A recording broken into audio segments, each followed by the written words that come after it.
AP రాజకీయాలు రోజు రోజుకి దిగజారుతున్నాయి. మండలి సమావేశాలు గోవిందా గోవిందా నినాదాలతో మారుమోగుతున్నాయి.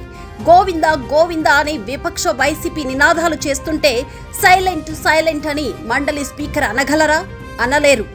ఏ హిందుత్వం విషయంలో జగన్ పైన మచ్చపడిందో అదే హిందుత్వంతో తిరగబడేందుకు వైసీపీ శ్రేణులు సిద్ధమయ్యారు. టీడీపీ అధికారంలో ఉన్న ప్రతిసారి ఏదో ఒక అభాండాన్ని మోస్తూనే ఉంది. ఈ మధ్య టీడీపీ ఇరుక్కున్న కొన్ని విషయాలు చూద్దాం. నెయ్యి కల్తీలో సిట్ రిపోర్టు పైన మొదట రచ్చ చేసిన టీడీపీ శ్రేణులు ఆ తర్వాత సైలెంట్ అయ్యారు. సైలెంట్ కి కారణం కూటమిదే తప్పని వైసీపీ దాడిని పెంచింది. అమ్మటి ఇంటిపై దాడితో లెక్క సెట్ చేశాము అని టీడీపీ అనుకుంటుంది. కానీ వైసీపీ చేసిన కొన్ని దిగజారుడు పనుల స్థాయికి టీడీపీ కూడా దిగిపోయింది అన్న విషయం ప్రజల్లోకి వెళ్తుంది అన్న విషయాన్ని మర్చిపోయింది. నెంబర్ 2, టీడీపీ జనసేన బీజేపీ శ్రేణుల కంటే ఈ అంశాన్ని టీడీపీ మీడియా అతిగా తీసుకువెళ్లడంతో దేవుడి లడ్డు నెయ్యిని బాత్రూమ్ లిక్విడ్ తో వాడేది అని అతి ప్రచారం చేయడంతో ప్రజలకు కూడా విరక్తి వచ్చింది. రిపోర్టు చూసిన బకుల మాత కన్నీరు పెట్టుకున్నట్టు లడ్డు కన్నీరు పెట్టుకున్నట్లు చేపించిన ఏఐ వీడియోలతో అసహ్యం పెరిగే స్థాయికి వెళ్లిపోయింది. ఇక మూడో అంశం, జగన్ కి భక్తి లేదని వెంకటేశ్వర స్వామి సెట్టింగ్ల దగ్గర పూజలు చేశాడు అని గతంలో హేళన చేసిన పరిస్థితి దగ్గర నుంచి శివరాత్రికి అదే సెట్టింగ్ల దగ్గర బాబుగారు పూజలు చేయటం ప్రజలు గమనిస్తున్నారు. ఇక నాలుగో అంశం, అసెంబ్లీలో వెంకటేశ్వర స్వామి ఫోటోలతో సభలోకి వెళ్లిన వైసీపీ నాయకులకు గట్టి కౌంటర్ ఇచ్చారు లోకేష్. అసలు కాళ్లకు చెప్పులు వేసుకొని ఎలా వెళ్తారు అని దీనికి వైసీపీ కౌంటర్ గా ఏకంగా చంద్రబాబు గారిని టార్గెట్ చేస్తూ వెంకటేశ్వర స్వామి విగ్రహాలు పట్టుకొని ఎన్నిసార్లు షోలతో చంద్రబాబు గారు ఉన్నారో అన్ని బయట పెట్టారు. అలాగే అసలు ఎస్వీబీసీ ఛానల్ నే బాబు వ్యతిరేకించారు అన్న ఆనాటి అసెంబ్లీ వీడియోని కూడా వైసీపీ బయట పెట్టింది.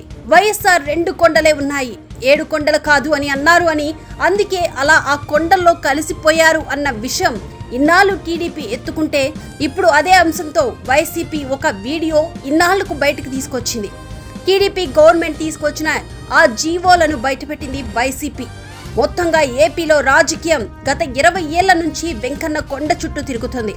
అది కాస్త ఇప్పుడు పీక్స్ కు వెళ్ళింది. స్వామివారి భక్తులను మాత్రం తీవ్రమైన ఇబ్బందులకు గురి చేస్తుంది.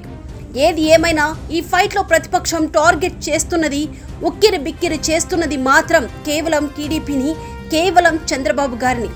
ఎక్కడా బీజేపీని కానీ జనసేనని కానీ ఇందులో టార్గెట్ చేయటం లేదు. వైసీపీ రాజకీయంగా వేసే బాల్ ని తిరిగి కొట్టడం టీడీపీకి సాధ్యమవడం లేదు అనేది మాత్రం 100% సత్యం. అది ఎలా అంటే ఆనాడు ప్రత్యేక హోదాతో అధికారం పార్టీ కూటమిలోని టీడీపీనే టార్గెట్ చేసింది వైసీపీ. ఆ ప్రెజర్ ని తట్టుకోలేని టీడీపీ చూస్తూ తన చేతులారా బీజేపీని జనసేనని దూరం చేసుకునేలా చేసింది వైసీపీ. ఇప్పుడు ఇదే వెంకన్న కొండని వాడి టీడీపీని మాత్రమే టార్గెట్ చేయడం ద్వారా జనసేన బీజేపీలో టీడీపీ పైన నెగిటివ్ ఫీలింగ్ వచ్చేలా క్రియేట్ చేయడంలో వైసీపీ గేమ్ మొదలుపెట్టింది. ఇప్పుడు తెలియకుండానే జనసేన బీజేపీలో టీడీపీని కాపాడుతున్నది మేమే అన్న భావన పెరిగేలా ఒక పరిస్థితిని క్రియేట్ చేస్తుంది వైసీపీ. ఆ ట్రాప్ లో టీడీపీ జనసేన బీజేపీ పడితే కనుక కూటమికి పెను ప్రమాదం తప్పదు. అయితే ఇక్కడ కొసమెరుపు ఏంటి అంటే వైసీపీ దాడికి ప్రతి దాడి కూటమి నేతలు చేస్తున్నారా లేదా తెలియడం లేదు. ఎందుకంటే కూటమి నాయకుల స్పందన, రాజకీయ నాయకుల మధ్య ప్రతి స్పందన ఎక్కడ కనపడడం లేదు, వినపడడం లేదు. ఎందుకంటే టీడీపీ మీడియా వైసీపీపై చేసే ఎదురుదాడిలో కూటమి నాయకుల ఎదురుదాడి కనపడడం లేదు. ఎక్కడా కూడా కూటమి వారిచ్చే వివరణ, కూటమి ప్రధాన నాయకుల గొంతులే వినపడడం లేదు. ఇంకా సెకండ్, థర్డ్ స్థాయి నాయకుల గొంతులు ఇంకెక్కడ వినపడతాయి?